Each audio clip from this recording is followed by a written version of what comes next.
Bonjour à tous et bienvenue dans cette vidéo dans laquelle on va voir les 3 étapes pour acheter de la crypto-monnaie de manière sereine et avec le plus de sécurité possible. Donc c'est une vidéo plutôt pour les débutants, même si ça peut servir de rappel pour les autres. Et donc l'idée c'est de le faire le plus rapidement possible, 5 minutes pour avoir les points clés. Donc on commence tout de suite.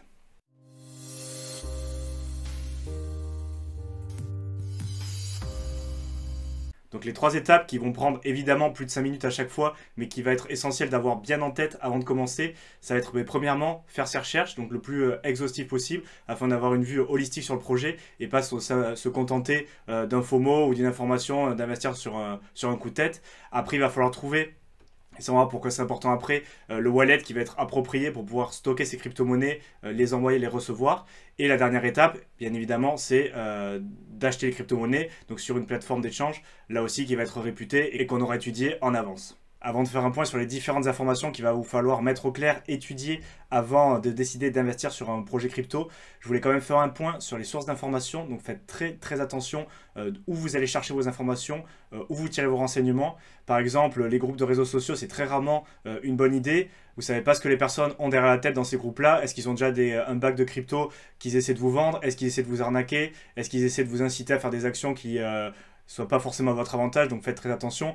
Et le mieux, c'est de croiser les informations et de les prendre de médias de qualité. Mais même là encore, attention, par exemple, je pense à Cointelegraph, où la plupart des journaux crypto qui sont assez réputés, ils peuvent mettre en avant des articles sponsorisés avec l'équipe du projet derrière qui a payé pour être mise en avant sur ce site. Donc le mieux, c'est des sources d'informations de qualité et croiser au moins 3 à 4 pour avoir les informations les plus objectives possibles. Au niveau des informations qu'il va vous falloir obtenir avant d'investir, c'est pas seulement la hype, hein, du coup, est-ce que les gens ont envie d'acheter, est-ce qu'il y a beaucoup de faux mots, est-ce que le projet fait du bruit, il va falloir aller creuser un peu au-delà. Donc allez lire le white paper, la partie marketing, la partie proposition de valeur, la tokenomique, l'aspect technologique. Bon, après ça dépend un peu comment c'est formulé, des fois c'est plus accessible que d'autres. Et il y a aussi beaucoup de projets qui proposent des light papers, donc des versions simplifiées du white paper, qui sont en général beaucoup plus accessibles et moins axées sur la technologie. Donc si vous le trouvez, c'est un très bon point de départ. Ensuite, comme j'ai déjà dit, il va falloir regarder aussi la tokenomique, donc combien de tokens seront émis, est-ce qu'il y a de l'inflation, est-ce qu'il y a de la déflation, est-ce qu'il y a du burn, toutes ces choses-là qu'il va falloir avoir en tête pour voir un peu l'intérêt du projet.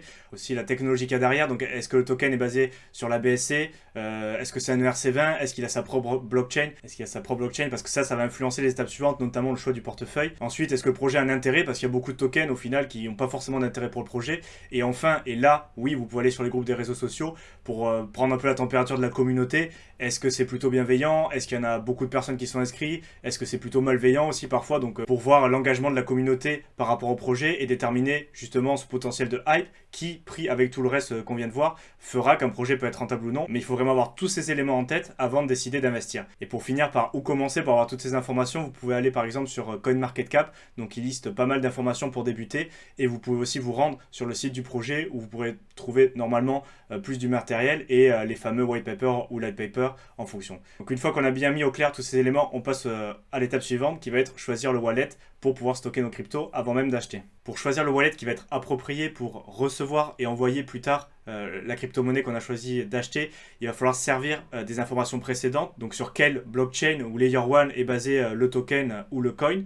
Et est-ce que le wallet qu'on va choisir le support? Donc ça, il faudra regarder dans les informations du wallet. Ensuite, il faut savoir, vous aurez le choix entre deux grands types de wallets. Donc premièrement, les hot wallets, donc ils vont être assimilés à un programme, une application que vous allez installer directement, par exemple sur le bureau de votre ordinateur, type Exodus, ou alors un module complémentaire sur le navigateur. Je pense notamment à MetaMask. Et ça sera en fonction de vos nécessités et de l'utilité du coin ou du token que vous déciderez entre l'un et l'autre. Quand vous allez installer et initialiser le wallet, on vous donnera une suite de mots, donc souvent 12, à garder très précieusement et à ne communiquer à personne, parce que pour faire simple, ça vous permettra de récupérer vos clés privées et donc l'accès à vos crypto-monnaies en cas de perte ou de vol de votre ordinateur par exemple. Si vous avez ces mots gardés sur un support physique chez vous, ça vous permettra de récupérer l'accès à vos crypto-monnaies, donc faire très attention à cette suite de mots.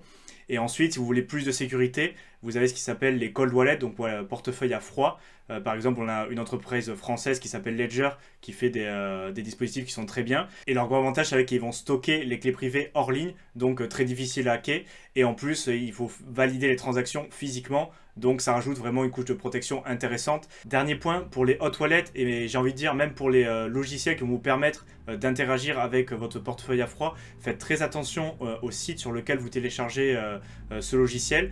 Il y a beaucoup d'arnaques, donc faites attention que ce soit bien l'adresse officielle, et pour cela vous pouvez par exemple croiser avec les réseaux sociaux officiels de la boîte qui propose ces softwares pour vérifier que l'URL est bien la bonne et que vous téléchargez le bon logiciel, la bonne application. Et du coup, une fois que c'est fait, on peut passer à l'achat des cryptos. C'est parti. Pour acheter des crypto-monnaies, quand on est débutant, le plus simple, c'est encore de trouver une plateforme sur laquelle elle est listée. Donc, c'est-à-dire qu'on va pouvoir l'acheter. Au moment de choisir votre exchange, vous serez confronté à vraiment énormément de choix. Donc, il y en a vraiment beaucoup. Pas toujours de qualité. Donc, s'il vous plaît, prenez uniquement des exchanges réputés. Vous pouvez regarder par exemple des top 10 pour faire les comparaisons. Il n'y a pas que les frais de transaction qui comptent.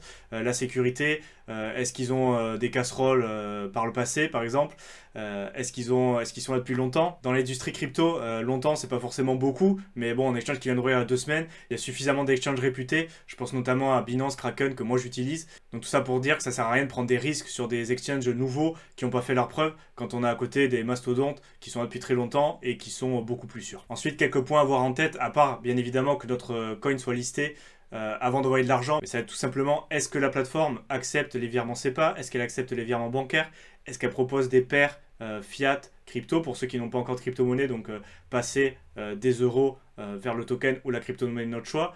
Est-ce que les retraits sont faciles? Est-ce qu'il n'y a pas trop de frais? Donc c'est des choses qu'il va vous falloir avoir mis au clair avant d'envoyer l'argent et de pouvoir acheter vos crypto-monnaies. Et finalement, je voulais terminer sur quelque chose qui est très important et qui boucle un petit peu avec les étapes précédentes.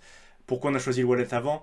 S'il y a bien une chose que l'année 2022 nous a montré, c'est que même des grosses plateformes, les numéros 2, des plateformes de lending, borrowing qui paraissaient sérieuses, elles ne savent pas forcément gérer mieux que vous les fonds clients. Elles ne sont pas à l'abri d'un piratage, d'une perte de confiance des investisseurs, et surtout vous perdez l'accès et le contrôle sur vos crypto-monnaies. Donc c'est l'exchange, la plateforme qui va décider si elle vous les rend ou pas. Et voilà, en 2022 on a vu qu'il y avait beaucoup de cas où ça va être très compliqué pour les investisseurs de récupérer leur argent. Donc pourquoi pas laisser un petit peu d'argent sur les plateformes, mais dans tous les cas, et c'est pour ça qu'on a vu l'étape du wallet avant, une fois que vous l'avez acheté, la bonne pratique, c'est tout simplement de renvoyer ces cryptos sur un portefeuille que vous contrôlez vous, et si vous voulez faire du long terme, le mieux c'est encore un portefeuille à froid. Donc on arrive à la fin de ce petit tutoriel sur comment acheter la crypto-monnaie. Vous avez bien compris, encore une fois, chaque étape prendra beaucoup plus que 5 minutes, potentiellement des heures. Mais si vous faites ça dans l'ordre, que vous prenez vraiment ce temps pour comprendre le projet, comprendre la technologie, voir comment vous allez acheter le wallet que vous avez stocké, vous serez vraiment dans une position bien plus confortable et beaucoup plus serein par rapport à votre investissement. Et là, vous mettez les pieds, que la plupart des gens, malheureusement, qui prennent pas assez de temps avant de faire leurs investissements et du coup, qui font des erreurs, qui perdent du capital, qui sont stressés. Donc vraiment, c'est super important et c'est pour ça que je souhaite le partager avec vous. Si vous êtes débutant et vous souhaitez avoir un guide pour bien commencer dans l'investissement crypto, je vous mets en description de la vidéo mon e-book que vous pouvez télécharger gratuitement. Et faites-moi un petit retour si ça vous a plu ce type de contenu. Likez la chaîne, abonnez-vous. Et pour ma part, je vous laisse et je vous retrouve dans une prochaine vidéo. Merci, à bientôt.